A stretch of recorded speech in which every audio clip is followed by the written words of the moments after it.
Assalamualaikum warahmatullahi wabarakatuh. Kami dari kelompok Lutso dengan saya sendiri Maryam Iksir beserta rekan saya Yuni Aziza, lalu Ayudia Wulandari, Alfi Fahira Salsabila dan Asro Hidayati.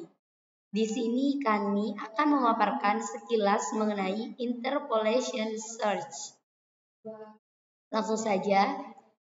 Interpolation search adalah algoritma pencarian yang kuat dan efisien dalam situasi yang tepat, yaitu ketika data dalam array terdistribusi secara merata. Namun, jika kondisi ini tidak terpenuhi, performanya bisa menurun dan menjadi kurang efisien dibandingkan algoritma pencarian lainnya, seperti pencarian biner. Sekarang lanjut yaitu tentang macam-macam interpolation search.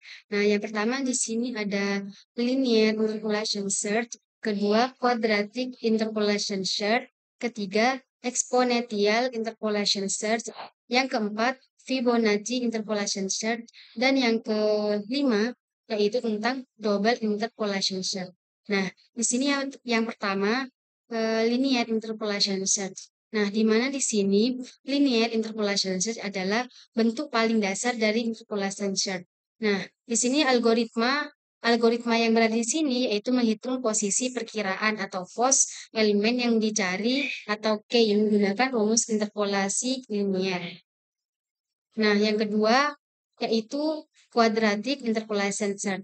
Nah, di sini variasinya yaitu menggunakan interpolasi kuadratik yang mencoba memperkirakan posisi elemen yang dicari dengan lebih akurat dalam array yang lebih besar. Dan yang ketiga, exponential interpolation search. Nah, untuk yang ketiga, di sini pendekatannya yang mengadaptasi interpolasi eksponensial untuk memperkirakan posisi elemen yang dicari, yang mengurangi jumlah langkah pencarian dengan menggunakan eksponensial dari posisi perkiraan terakhir yang lebih dekat dengan nilai yang dicari. Namun, pendekatan ini lebih kompleks dalam implementasi dan memerlukan lebih banyak pengaturan dalam hal yang memilih langkah eksponensial yang tepat. Nah, lanjut yang keempat yaitu tentang Fibonacci interpolation search. Nah, di sini Fibonacci interpolation search yaitu menggunakan deret Fibonacci untuk memperkirakan posisi elemen yang dicari, yang memiliki properti unik di mana rasio antara dua angka berturut-turut mendekati rasio emas, yang memanfaatkan properti deret Fibonacci untuk mencapai estimasi posisi yang lebih akurat dan elemen yang dicari dalam array yang besar. Nah, lanjut yang terakhir yaitu double interpolation search.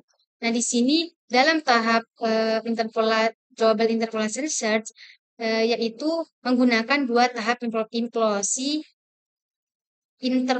untuk mengestimasi posisi elemen yang dicari, yang menggunakan interpolasi linear atau kuadratik untuk mendekati posisi awal, dan tahap kedua kemudian menggunakan interpolasi lagi berdasarkan titik yang lebih dekat untuk mendapat perkiraan yang lebih tepat. Oke, saya akan menerangkan langkah dalam algoritma search. Yang pertama, inisialisasi. Inisialisasi ini menentukan indeks batas atau yang disebut low dan batas atas kita disebut high dari array. Yang kedua, interpolasi posisi. Interpolasi posisi ini menghitung posisi perkiraan atau yang disebut pos dari elemen yang dicari atau yang disebut K menggunakan rumus interpolasi di mana R yang low itu dan R yang high adalah elemen-elemen pada indeks low dan high. Yang ketiga, perbandingan dan pemburuan batas. Pembandingan ini adalah membandingkan nilai K dengan R plus yaitu dengan jika K cocok dengan R plus, elemen ditemukan dan dikembangkan. Jika K lebih kecil dari R plus, pembaruan batas atas X menjadi pos min 1. Jika K lebih besar dari R plus, pembaruan batas bawah atau Y menjadi pos. Yang keempat adalah pengulangan. Pengulangan ini adalah mengulangi langkah-langkah interpolasi dan perbandingan hingga elemen ditemukan atas bawah atau melebihi batas atas atau ke kelebihan dan kekurangan interpolation shares. Yang pertama, kelebihan interpolation shares ada kompleksitas waktu rata-rata. Terus kompleksitas waktu rata-rata di sini adalah dalam kondisi yang ideal atau elemen distribusi merata, interpolation shares memiliki kompleksitas waktu rata-rata yang lebih cepat dibandingkan dengan pencarian biner. Lalu kedua, di sini ada efisien pencarian. Yang dimaksud efisien pencarian di sini adalah algoritma ini sangat efisien dalam pencarian elemen dalam array besar dengan distribusi yang merata. Yang kedua, ada kekurangan interpolation. Yang pertama ada kinerja terpengaruh oleh distribusi data. Yang dimaksud terpengaruh oleh distribusi data adalah jika elemen-elemen dalam array tidak terdistribusi secara merata, kinerja interpolation shares dapat menurun dalam kasus tertentu. Terus yang kedua ada syarat array terurut. Di sini seperti pencarian biner, interpolation shares hanya dapat diterapkan pada array yang telah diurut. Oke, materi selanjutnya adalah terkait dengan program interpolation search. Di sini ada program interpolation search yang telah kami buat. Yang pertama, baris pertama menjelaskan terkait dengan pembuatan kelas interpolation search. Yang baris kedua itu mendeklarasikan metode interpolation search yang bersifat statik dan mengembalikan nilai integer. Metode ini menerima dua parameter, yaitu sebuah array integer atau R dan sebuah integer X yang akan dicari dalam array. Untuk baris ketiga itu adalah inisialisasi variabel. Inisialisasi dua variabel integer low dengan nilai awal 0 atau indeks pertama dari array dan height dengan nilai awal panjang array dikurangi 1 atau indeks terakhir dari array. Selanjutnya adalah baris keempat. Baris keempat menjelaskan tentang perulangan pencarian. Memulai loop while yang berjalan selama low kurang dari atau sama dengan height dan nilai X berada dalam rentang nilai antara array low dan array height. Kondisi ini memastikan bahwa pencarian hanya dilakukan selama elemen yang dicari berada dalam rentang elemen-elemen dalam array. Selanjutnya baris kelima hingga baris ke-8. Baris kelima dan ke-8 ini menjelaskan ini merupakan pengkondisian di mana kita menggunakan if. Nah, hal ini menjelaskan jika low sama dengan high, artinya hanya ada satu elemen yang tersisa untuk diperiksa. Selanjutnya, jika elemen tersebut sama dengan X, maka kembalikan indeks low. Jika tidak, kembalikan min 1 yang menandakan elemen itu tidak ditemukan.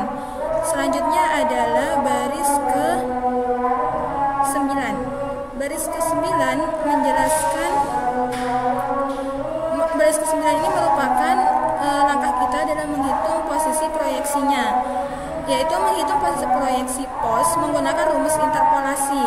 Rumus ini memperkirakan lokasi elemen yang akan kita cari dan didistribusikan nilai dalam array. Selanjutnya, baris selanjutnya itu adalah baris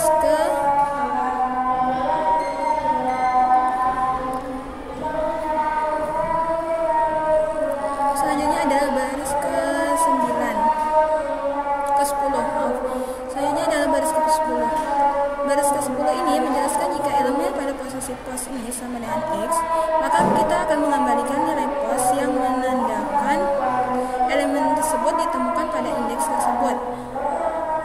Dan berlanjut ke baris ke-11 dan baris ke-12, ini masih pengkondisian juga, yang berarti jika elemen pada posisi pos lebih kecil dari X, perbarui low menjadi pos plus 1 untuk mencari di bagian kanan array.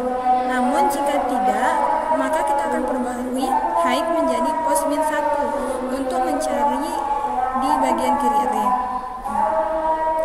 Selanjutnya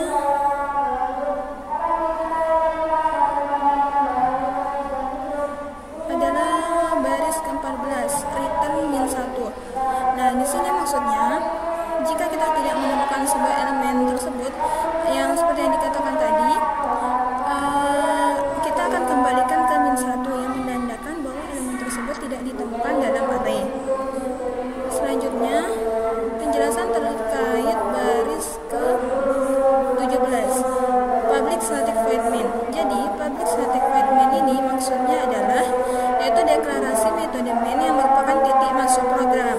Jadi, untuk memulai suatu program, maka kita harus mendeklarasikan mainnya terlebih dahulu. Selanjutnya adalah baris ke-18 dan ke-19, di mana baris tersebut berisi integer R sama dengan data 1, 3, 5, 7, 9, 11, 13, dan 15. Integer X-nya yang kita cari adalah 9. Nah, di sini merupakan inisialisasi array R dengan beberapa nilai integer, yaitu nilai integernya seperti yang saya katakan tadi bahwa 1, 3, 5, 7, 9, 11, 13, dan 15. Dan integer X di sini maksudnya adalah nilai yang akan kita cari, yaitu kita di sini akan mencari nilai 9 dalam array tersebut. Selanjutnya, untuk yang baris ke-20 yang berisi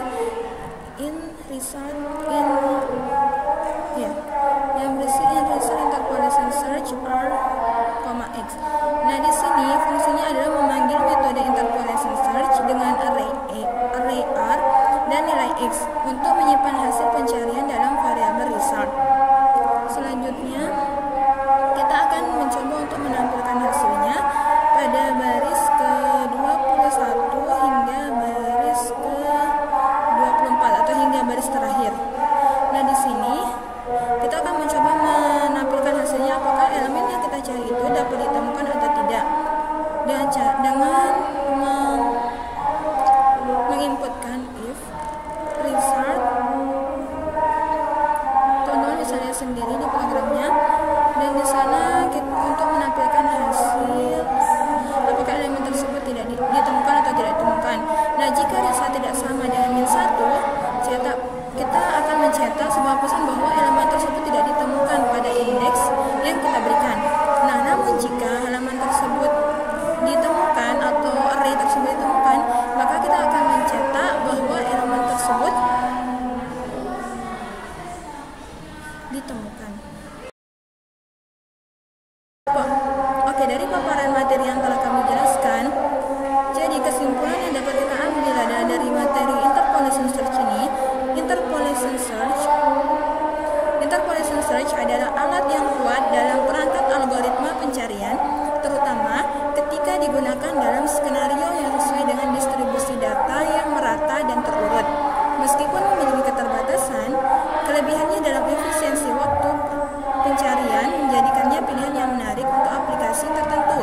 Dengan pemahaman yang mendalam tentang kondisi data dan kebutuhan aplikasi, interpolation search dapat diimplementasikan secara